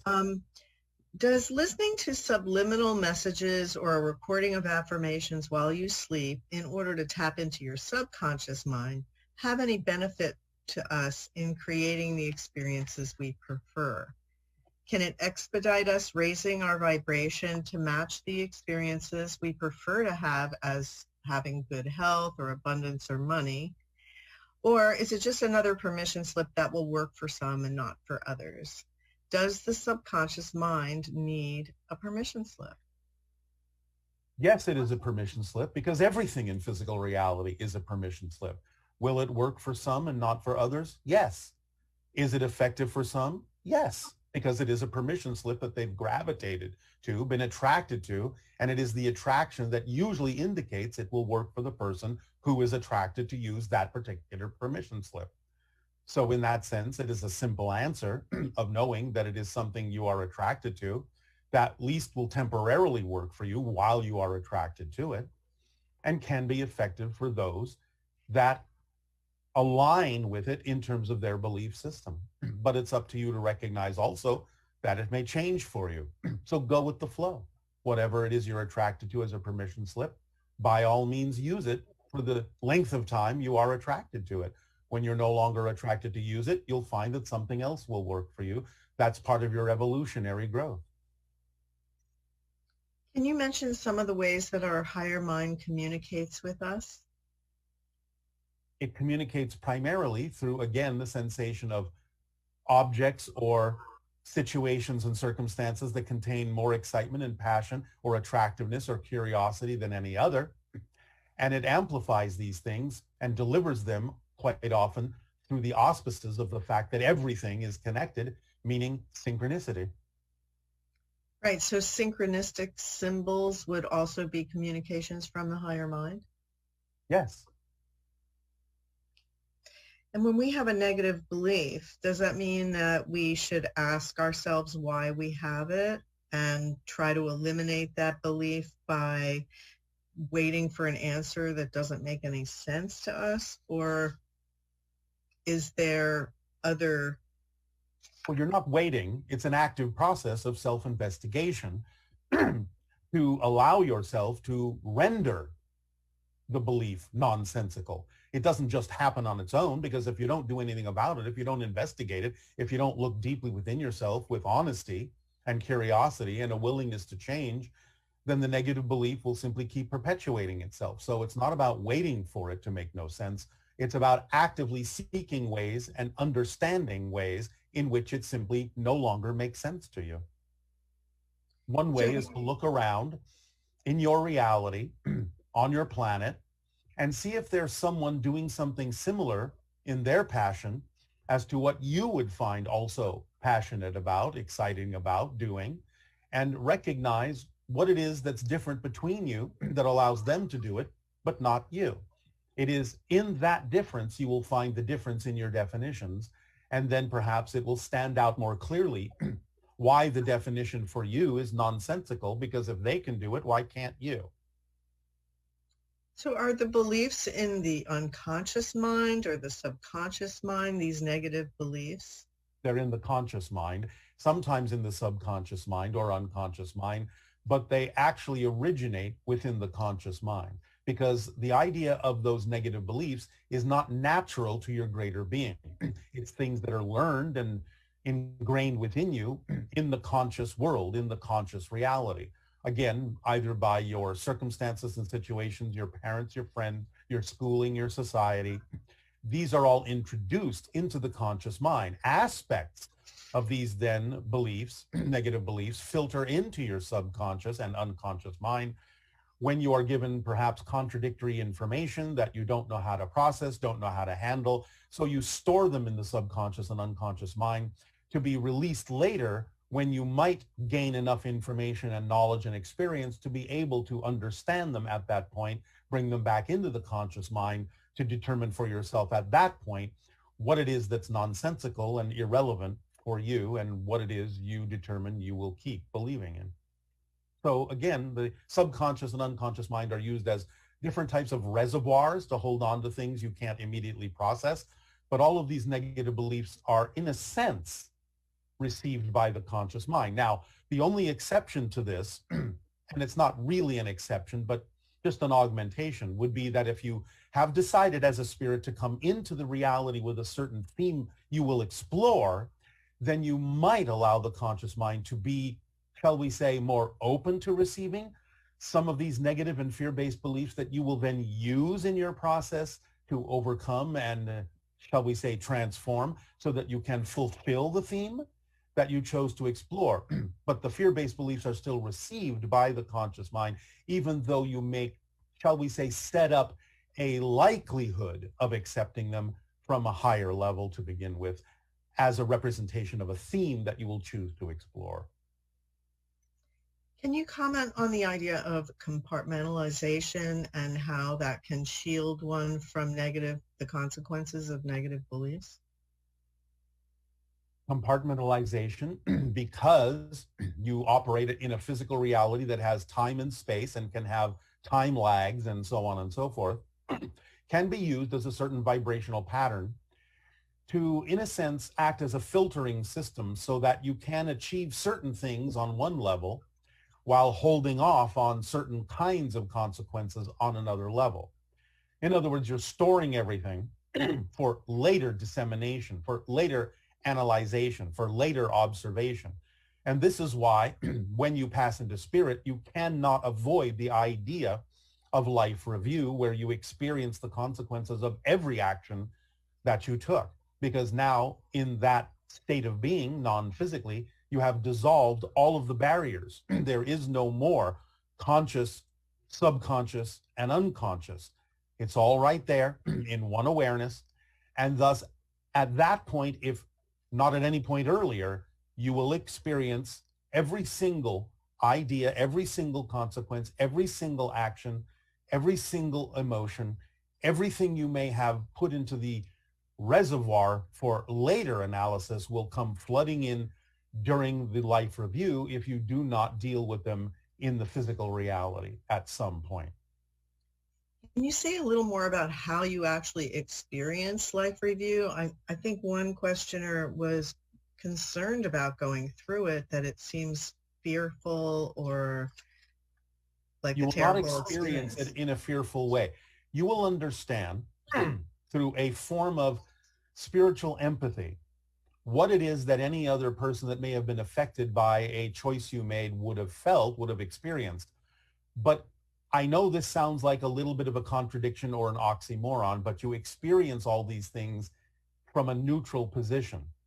You experience them fully as if it's happening to you, but since there is absolutely no judgment on it from the spiritual perspective, you are not experiencing any of the things you would heap upon yourself in physical reality, such as judgment for having done it. And therefore, while you can experience it in its fullest form, you do not actually experience the judgment that would amplify it in a negative way. Therefore, there is nothing to fear. It is simply absorbed as information and knowledge and experience, and used in a positive way to determine what you will do next and how you will grow from those things, how you will learn from those things. I know this may not be absolutely clear to you, since most of you are absolutely not used to experiencing any lack of judgment at all on the things you do, on the negative ideas, on the negative fear-based beliefs. But by eliminating the idea of self-judgment, you simply can experience a full emotional experience of what someone else may have experienced in physical reality, but without the judgment, it is not experienced in any way, shape, or form that is fear-inducing. So back to the idea of compartmentalization, an individual that's capable of compartmentalizing and then doing harm to thousands of people through negative acts and worldwide consequences for their behavior. Yes. When they go on this planet, you can experience those kinds of things, and yet when you go through life review, the idea of the karma or the punishment, It's not karma. None of that is going to happen, right? You will experience the consequence of everything you did, and you will experience it from the points of view of every single person that was engaged or involved or affected in some way, shape, or form. You will experience it all as if it's happening to you, each and every individual, and not even immediately, but even those that have repercussions and ripples that extend sometimes for days, months, weeks, years, and centuries. You'll experience every single consequence and ripple effect that came as a result of the choices that you made. So it's not that you escape it, but you don't experience it as a punishment. You experience it as an experience. Interesting. Wow. Okay. And regarding working with the subconscious, hypnosis has been a method used to explore it and assist medically. Is it beneficial, and can we improve our method and use, and how? Again, like previous questions, it can be beneficial for those individuals that are attracted to use that particular permission slip. It can be very effective for many of you because it does help the majority of people in the collective idea of the themes you are exploring to unlock from any particular reality concept that you may be holding on to and truly be capable of letting it go. So it can be an effective permission slip because it taps into the collective unconscious of your reality and the themes that the collective may have agreed to explore, and lets you, in many cases, be relatively fluid with them or free of them. So yes, but it's still nonetheless a permission slip. And again, it can be more effective the more you understand how it can be a skeleton key of sorts to unlock every different kind of lock that may be experienced in your life. But again, it's up to the individual to decide whether or not that's something that they will gravitate to, that they are attracted to. Remember that you're hypnotizing yourself all the time anyway to believe certain things that aren't necessarily real, at least temporarily so. So all of you, in that sense, in order to have a physical reality, are under the influence of different types of hypnosis. Okay, and is the subconscious mind like a doorway to the higher consciousness? Is the subconscious part of the mind or the higher self? It's part of the mind, but it is the part, again, that acts as a go-between between the physical conscious mind and the unconscious mind to determine exactly what portions of information that reside in the unconscious mind and the higher self the physical mind is ready to process. So it acts as a kind of a gatekeeper, the subconscious mind, to let through whatever the conscious mind feels it is ready to deal with in terms of facing different belief systems and processing them and letting the negative ones go. So, of course, everything is a reflection of what the higher mind chose to experience, but it is a specific part that acts as a gatekeeper for what the conscious mind is ready to deal with. Okay, and what, if any, impact do things like autism, ADD, and things like that have on the triunal structure and the way our belief systems are formed? I'm going to put this very simply. The effect that those kinds of situations or conditions have is to either make the subconscious mind more or less open to bringing through certain ideas in a very specific way. So in other words, the subconscious mind may now be relegated to bringing only certain things through, but bringing them through more fully than it ever would for a quote unquote typical trilateral conscious mind. So it depends upon what, again, the theme of exploration is, what this spirit or soul has decided to experience, and how it will use the subconscious mind as a gateway to bring through those specific things that are relevant for the experience that you are calling autism or those other conditions you have named. So it's like having the subconscious mind have a way of doing slightly different kinds of duties, slightly different kinds of filtering or not filtering, depending upon the theme that is being explored by that particular consciousness. And with multiple personality disorder, is that a mental issue or is it a spiritual issue? Well, it can be both, because again, remember, as above, so below. So there can be affectations in the mental consciousness that will allow for that particular being to experience those things that may originate in a other dimensional or spiritual nature. But the idea fundamentally and again, not for every case, but fundamentally, is that an individual is tapping into multiple parallel realities, multiple versions of themselves, without necessarily having the filtering system or the control system imposed upon it that would allow them to function in an orderly fashion, communicating with one another in a way that still allows the individual to function, quote unquote, normally in your reality. So it's a type of tapping into multiple dimensions, multiple parallel realities, without the ability to focus in any one particular one in an effective way, but again, can be done for a variety of reasons that may be personal to that particular consciousness experiencing that.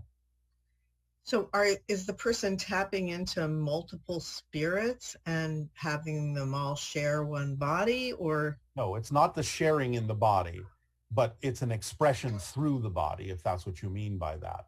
They don't all reside in the body per se, but the body can function as a reflector or a mirror for different versions of spirit and consciousness and physical beings in other parallel realities temporarily.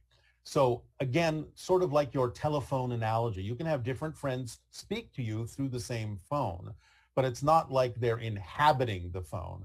It's like the idea is that the phone and your body is a device that can, based on its frequency, allow different voices and different experiences to come through temporarily. So is creativity from the higher mind, the subconscious mind, or the unconscious mind? It is mostly from the higher mind, although there can be versions of it that filter into the unconscious and subconscious and even the conscious mind in the form of inspiration. But as we said, the idea is that the higher mind is the conceiver. The brain is the receiver, and the physical conscious mind is the perceiver. So what you're calling creativity is a conception that originates in the higher mind, in the higher self, and filters down in whatever ways are relevant through the unconscious, subconscious, and into the conscious mind in ways that allow the conscious mind, the conscious being, the personality to be creative.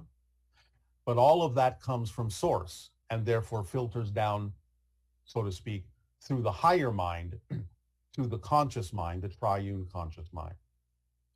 How does that relate to the higher mind, to the oversoul, to the higher, to the unconscious, subconscious? I notice there's confusion often. All right.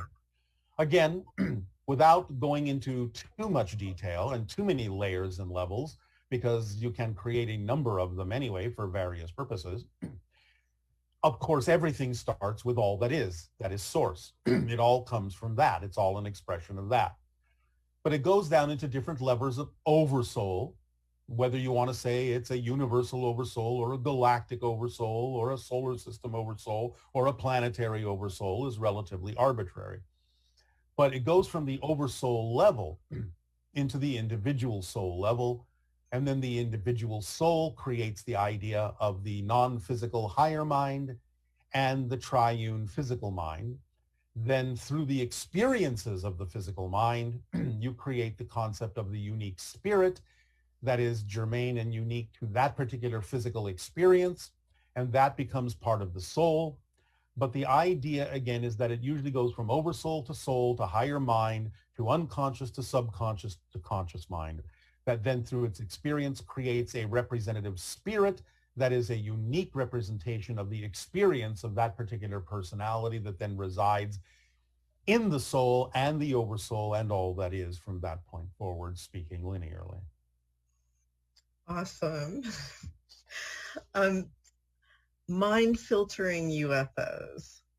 Are there does the unconscious and subconscious minds that are responsible for filtering out things filter out UFOs, fairies, elementals, other beings from the conscious mind and limit what it can receive? And if so, is it being due to negative beliefs or is it for other reasons? Both. It can be for fear-based beliefs that it's doing that filtering. It can be something that the conscious mind believes it's not ready for. That would cause upset and imbalance within it to perceive those things because of its theme of exploration. And it can also simply be that the being is not ready in timing for the idea. And it simply can be outside the theme of exploration. But again, there are limitations there that are dissolving. You are becoming more aware that these beings exist, that these forms of consciousness exist, that there are ET beings, that there are extra-dimensional beings, that there are elemental beings. There are different aspects of consciousness that are connected to your planet in a variety of levels. And therefore, it's really simply a matter of when it's the appropriate timing for you to allow and open up and dissolve the barriers between the conscious, subconscious, and unconscious minds to the degree where they can perceive more in the conscious mind of what is all around it all the time. The unconscious mind is always aware of these things, just as the higher mind is. But again, it's a reservoir that holds these things back because the subconscious mind determines from the belief system of the conscious mind what the conscious mind is ready to perceive and experience and interact with based on the theme of exploration and the belief systems that exist at that moment. Okay, thank you. Yes.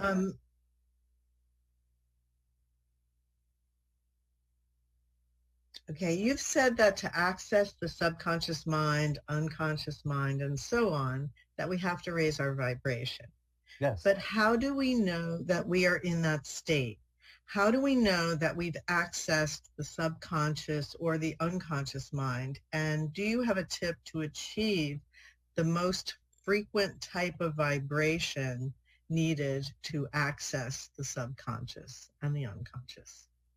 Last question first, follow the formula. Because Right. it leaves nothing relevant out and raises your vibration when you're acting on your passion. And the question, how do we know when we're there, will become obvious when you actually have raised your vibration. To ask the question means the vibration is not high enough. When you are in the high enough frequency, that question will no longer be relevant, and it will be exactly apparent what level you're on, what vibrational state you're in. So raising your vibration will eliminate the need to ask a question, when am I in that vibration? How do I know when I'm in that vibration? It's a self-canceling idea. Is there a frequency level that you can mention that you would need to be at in order to receive that information? It may be slightly different for everyone, but in general, it usually happens for most humans on your planet when you have achieved something above 180,000 cycles per second. So if you're in the channeling state, so to speak, or you're following your passion, so you're in that state, there's different levels of excitement and full consciousness commitment to the experience, because maybe things are running in the background, etc. Let me correct that. Okay. There are different expressions of excitement, but there aren't different levels of excitement. Excitement is excitement. Passion is passion. It can express itself in different ways, and there can be different vibrational states to those expressions, but the raw core idea of passion or excitement is a pure vibrational state without different levels in it. That's the point we're making, is that when you're actually functioning more holistically in the vibration of passion and excitement, the idea of much of the so-called confusion about what level you're on disappears, because by definition, what comes with that is a complete recognition by definition of exactly what pure state you're in. Okay, so I know that a lot of people, after they experience you and the communications from you, they feel a deep sense of inspiration and excitement about their lives and what they can do. Yes. Comparing that to, say, someone who loves to paint, but while they're painting, they're thinking about the bills they have to pay or something like that. Even though they're not in their passion. They're not in their passion at that moment. So you would be able to feel that inspired sense that we can feel after interacting with you. That would be a true indication of that higher frequency, yes? Yes, stay there. Okay. No matter what you have to think of. The idea is, again, you must remember that this all happens in perfect timing. There will be a time when, if it is important for you to ponder the idea of a bill, it will come in the form that is still part of your passion. It won't be a distraction. It won't be a less than experience. It won't distract you from the passion of the moment. You'll find the right time to be passionate about the idea of paying a bill, if that is something that is truly necessary as part of your passion. So these things come in pure form. They don't obstruct each other. They don't interact in a way that is destructive to one another. It still allows you to come in a form in perfect timing that allows you to experience each and every one of those things in its pure, exciting form. Again, Okay, this is an issue of perfect timing. Okay. And you've talked a lot about memories and how we create our memories from the present, and Yes. also how we can change the past by shifting our frequency. Yes. So how does that relate to other people that are in our lives if their memories aren't aligned with ours because we've shifted frequencies and shifted the planet that we're on? How does that synchronize between the people in our lives and what we remember and what they think is true? Well, again, as we have said, for a while, you are agreeing to play the game of continuing to be aware of people that have made different choices and are experiencing different things. You're allowing that to be part of your game for a while. Eventually, you won't. Eventually, there will be no, shall we say, disagreement on the overall picture of what you're experiencing when you have shifted to the version of Earth where everyone is relatively harmonious and in sync with one another. But for now, for the purpose of experiencing process and for the purpose of still giving yourself the opportunity to change your mind and make different choices, you have agreed, even during your shifting, to shift to versions of Earth where you're still aware that there are different choices you could make that may not be relevant or in alignment with what you prefer. That's part of the choice you're making for now, to give everyone a chance to make their choices, to see in you different experiences they could choose for themselves, and for you to see in them different ideas you could choose for yourself. That's part of the game you're playing, even while shifting to different versions of Earth. So what kind of a timeline are we looking at with this in terms of when you would experience Earth and be experiencing people having similar memories to you? Of course, it will vary from individual to individual, but again, we could say that the overall bubble would probably be about 50 of your years. Okay, and so for those individuals who may not live for another 50 years, they would just experience varying degrees of that? Yes. Again, it will be per individual. Some may go on ahead. Some may lag behind. There may be an average to it. So you can't just say it's true for everyone, but we're giving you an overall average for the collective of your reality, barring the exceptions, about 50 years for everyone that you perceive in the version of Earth you're in to seem relatively harmonious to whatever idea, relatively in sync to whatever idea you're experiencing, whether it's positive or negative. This question has to do with suicide.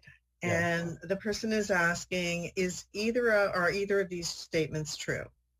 Someone who commits suicide will usually come back in physical form more quickly than someone who has died of natural causes. You want me to answer that one first? Sure. All right. Generally, that seems to appear to be the case, but only because when a person arrives in spirit, they may realize very rapidly that that wasn't necessarily the choice they initially would have made, and they wish to finish the theme that they chose to explore. So they will look for an opportunity to do so in physical reality. Now, that's not necessarily true for everyone. Some may continue their theme of exploration much later, or in a different dimension, or even as a non-physical being. But in general, when you make a choice to experience a certain thing from the spirit level to begin with, linearly speaking, you usually want to stick to it and finish the job. So many times people that commit suicide will suddenly awaken to the fact that they did make a choice initially that was very important to them, and they will usually look for an opportunity to go back into the situation, at least something similar, so they can finish the theme they chose to explore relatively quickly, linearly speaking. So on average, in general, yes, there's validity to that, but it's not absolutely true for everyone. Okay, and also, is this statement true? A being could get stuck in a dimension if they commit suicide. No. They may think they're stuck. They may create an experience of being stuck for a while, but again, only because of the belief systems they may have brought in with them. Eventually that will dissolve because they have help from physical reality for those individuals who are sensitive to such things, and they have help from their spirit guides in non-physical reality as well.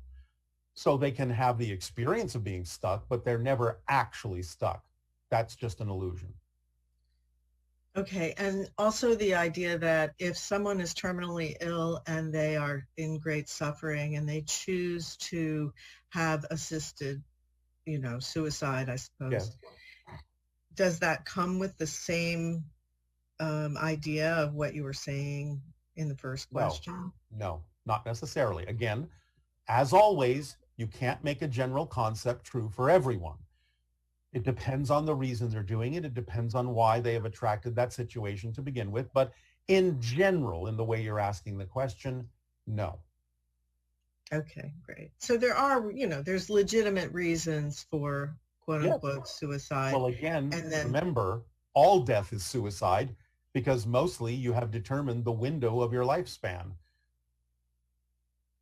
And then basically the choice of how you exit is something having to do with opportunity, but it may also have to do with the other people that are involved in your life, etc. Yes. Again, you have to take it, as always, on a case-by-case, person-by-person basis to see why someone has chosen what they have chosen and why they're experiencing it in that way. But in answering the question generally, the answer is generally no. It's not the same as if you commit suicide through the idea of desperation or fear. You mentioned sometime that there are spirits that rematerialize into physical form on Earth. What is the longest time a spirit has remained physical on Earth after dying, and was this spirit human, animal, or plant? I'm not allowed to tell you about that at this particular point. Okay. All right. And you've said that cats communicate with elementals. Very often, yeah. When do cats learn to speak to elementals? Is it instinctive from birth? Are there telltale signs when the cat is doing that? And what is the conversation usually about? It is instinctive from birth. You can usually tell, though not always, when they focus on something that you say isn't there, that you can't see, but they seem very attentive in a particular direction. Now, that's not always the case. They might be looking at something you just can't see with your own eyes. That is still in physical reality because they have very sharp senses. But again, it can look similar. They can be engaged with something that you can't see, and you can tell they're engaged with something by their focus, their head motions, and body language, and so on and so forth. Very often, though not always the case, what it's about is something that either has to do with the cat and its relationship to you, or it has to do with things that the cat can experience when it's out of body and the cat's life in general or specific terms.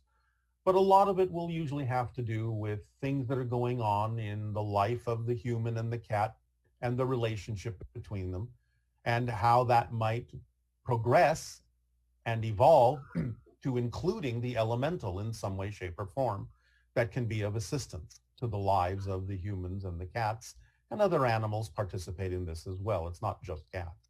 But they do have a strong proclivity for this kind of activity. Okay. What sort of mind structures do plants have, and how different is it from mammals? Do they ever dream, reflect, or use archetypes to communicate like humans do? Absolutely, they do, but we're not going to go into a deep explanation now, but they have a difference in the way that they experience those things. It's a different form of reflectivity. It's a different experience of an archetypal connection. But we will go into that at some other point in more detail. But yes, they have all those things, just different. Do you want to comment at all on this cryptid that is called Dogman? Not at this time. Okay, and from your point of view, what is the relationship between power animals and sacred plants, as in shamanism, and humans? Who are they, and how can we develop a stronger and healthier connection with them? Sacred animals are animals. Sacred plants are plants. Every plant has a sacred aspect. Every animal has a sacred aspect. Every human has a sacred aspect. It's more about the level from which the shaman is experiencing a relationship with those animals, those plants, or those other people. Because coming from a higher level, a shaman can see and perceive different levels of those beings, no matter what they are. So it's more about the idea of the sacred level that exists in all things being more perceivable to the shaman, because the shaman has evolved to the level where they're interacting not just with the typical physical representations, but with the higher dimensions and levels of spirit of those animals and plants and humans and other things as well. Okay. Thank you. Are there tones, pineal tones, that help with balancing our mind and also could have other effects with the pineal gland? Yes, and we will discuss this concept at another time as well, but the short answer is yes. Okay. Okay, so on to some ET Galactic type questions that we have. Yeah. If someone passes to the other side of a black hole, what will they see? Depends on the black hole, because there can be black holes that are tunnels to other points in space-time. There can be black holes that are portals to other realities, other universes altogether. It depends on the type of black hole. So these sounds, I think they just recently came up with a recording of the sound of a black hole. Was that accurate? The sound, in a sense, is a reconstruction of the idea of the perturbations that exist within the space-time field as you recognize it in your terms. So it's the fluctuations in the space-time field, the gravitational fields, the fields of consciousness that are being interpreted in your terms to create a sound as you understand sound. What you're basically hearing is a representation of fluctuations in space-time. And what would happen if a person went to the end of the universe and left it? What would they see? I know it's going to be vary, but... Again, you're assuming, first of all, there is an end, right, in the classic sense, to the universe, but we understand the context of the question. It depends. Again, you might see another universe. You might not even know you've crossed from one to another. The end may be apparent and it may not be. It just depends. Again, this requires a deeper conversation, but the general answer is it depends. Okay. And are there any spacefaring ETs who are basically life-size animated plants? In a sense, yes. You would perceive them in that way. You would perceive them to be plant life, although they would be a little bit different than what you perceive on Earth as plant life. But yes, there are those extraterrestrial beings that do appear to possess more qualities you would attribute to the concept of plants. What about situations where someone has taken something that elevates their frequency, some sort of hallucinogenic or plant-based idea, and they experience things like communication with DNA and things like that? Yes. Is that basically similar to the idea of interacting with a plant type consciousness that is an extraterrestrial? Well, yes, because it can be a reflection of dealing with the consciousness of a plant that is terrestrial and therefore may cross into the idea of communication with an extraterrestrial type plant as well. So they can deliver information from that microscopic level in a sense also. Possibly. Okay, and why do extraterrestrial crafts have light? Lights on them. Are they a device for attracting our attention and raising our awareness, or do they serve a purpose? Well, there are many levels to that. Many craft have lights in the same way that your cars have lights. Remember, it's dark out in space. Therefore, the lights help to identify what's there. But a lot of the so-called lights are not lights as you understand them. They're expressions of energy. So they can be representative of many different things that are not necessarily physical lights in the way you understand the technology. It may be the manipulation of energy that has a light as a side effect. Okay, and will there be people who immigrate to Essassani, and how would that work in the Interstellar Alliance?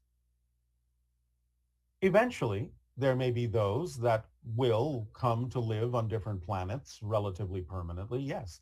In the future, when you are a full-fledged member of the Interstellar Alliance, that is a common thing for individuals to do as long as the planet can support their form of life. Just like you would go to live in another country. There is nothing mysterious about this. At the present time, though, individuals who are experiencing Essassani would basically be doing it in dream time in that form. In their astral form, yes.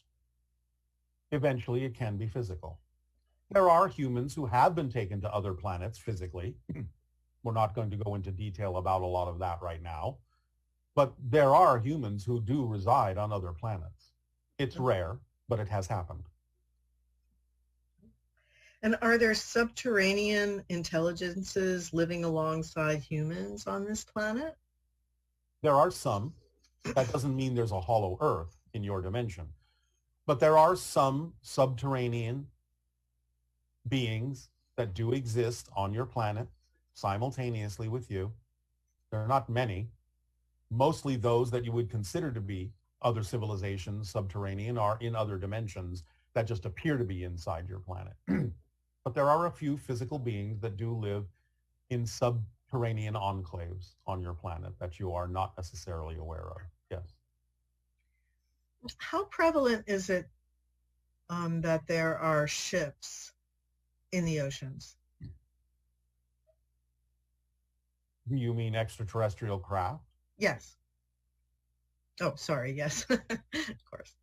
It's relatively common because there are bases under the oceans, under the ocean floors, and are visited quite often by various extraterrestrial crafts, just as there are bases that are also underground on land and bases on your moon and Mars. Are there a number of bases on the, within the Hawaiian Islands? There are a couple. All right, a few. Can I ask about a specific location? If you wish. Doesn't mean I'll answer you. Okay. Kealakekua Bay? Nearby. There have been sightings there. Nearby. Nearby. Nearby. Not in it, but nearby. Okay. Are the beings responsible for creating our species and our scientific level of intelligence also responsible for the nuclear weapons that this intelligence has produced? If you're referring to the idea of the Anunnaki,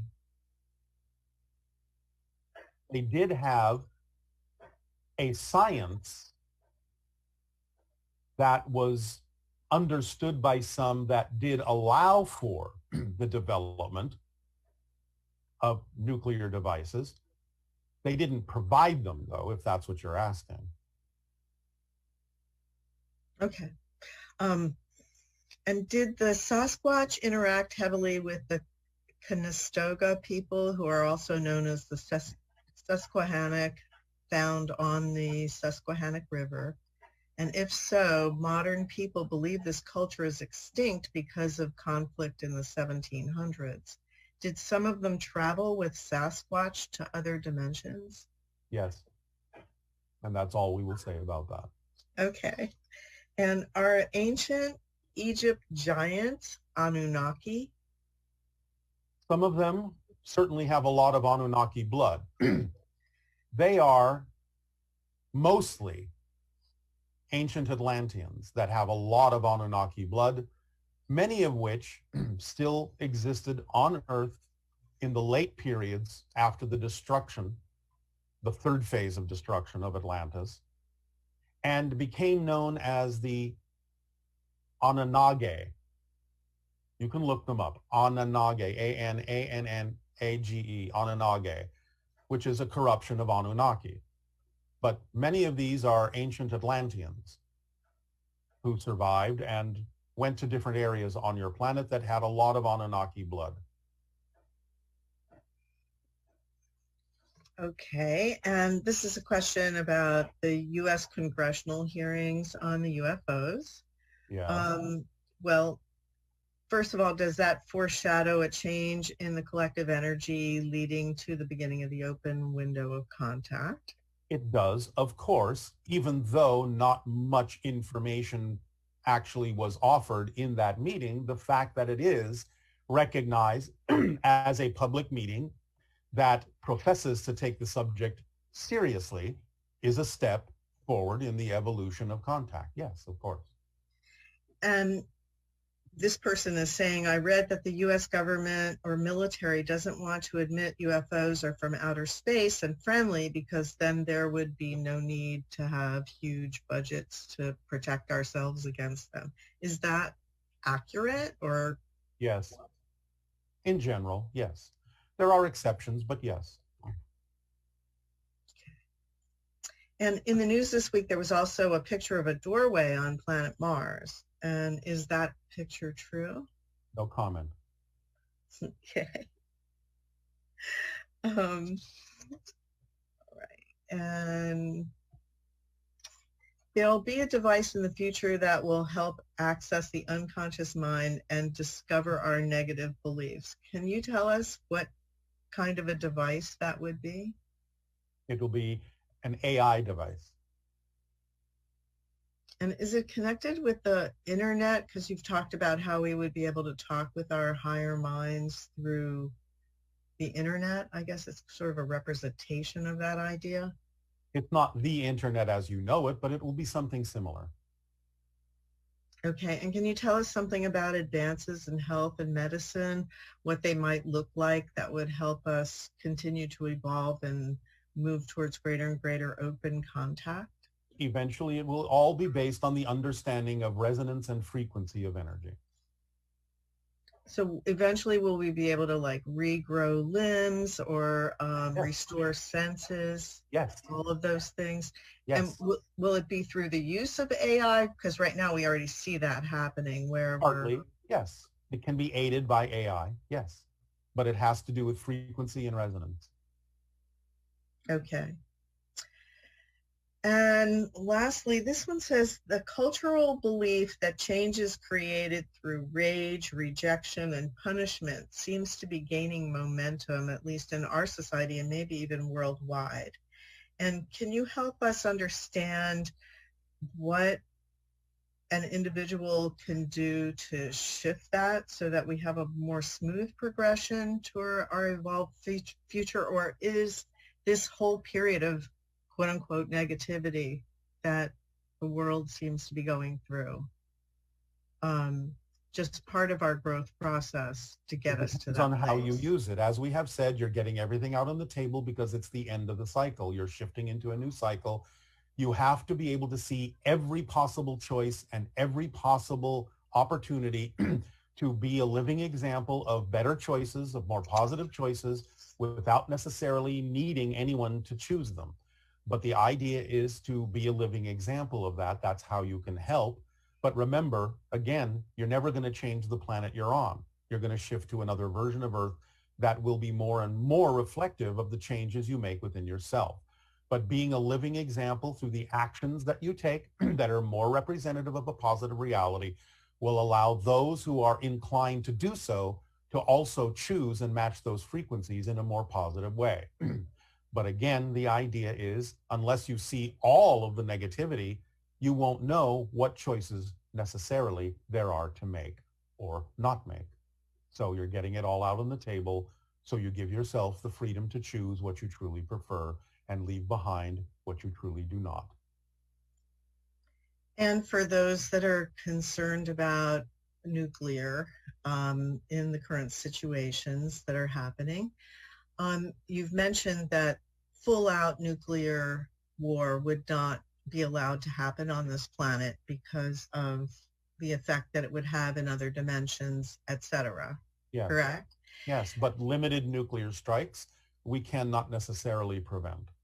So if there's a limited nuclear strike that then turns into a full-out exchange, is that would, like if there was a limited nuclear strike and then someone retaliated in a limited way, would that qualify as being allowed to happen, or would it only be that it would be stopped at that point? We would gauge the ultimate effect of any reaction and determine whether or not it would reach the level where it would interfere with other dimensions. It will be allowed as long as it does not cross over into other realities that are not yours. As soon as it reaches the level where it would do so, it would be stopped. Okay. And just in keeping with the idea that there are things happening on our planet that are very challenging for all of us, or a lot of us. Yes. In terms of a positive way to look at the war and what is happening, what is our best method for doing that? Do not instruct you in that. You have made this too political, and we are not allowed into your politics that deeply. We would simply say, once again, look for those who exhibit the idea of courage, of strength, of positivity, of doing things in a way that can mitigate things without the idea of violence and force, but who also are willing to defend themselves. Allow yourself simply, again, to continue to be living examples and take the actions necessary to demonstrate to others that they do not have to operate out of fear, that they do not have to operate out of control and lack. It's up to you. It's your planet. We can only go so far in aiding and assisting you. You have to make the decisions that work for everyone in the most harmonious way and help those who live in fear to understand there is another way. We have to leave most of that up to you to use the tools we have shared with you in ways that can be of assistance and service to all. It's your planet. Thank you, Bashar. We really appreciate your perspective and all that you share with us. It is always our passion and our pleasure and our gratitude and appreciation for allowing these exchanges to occur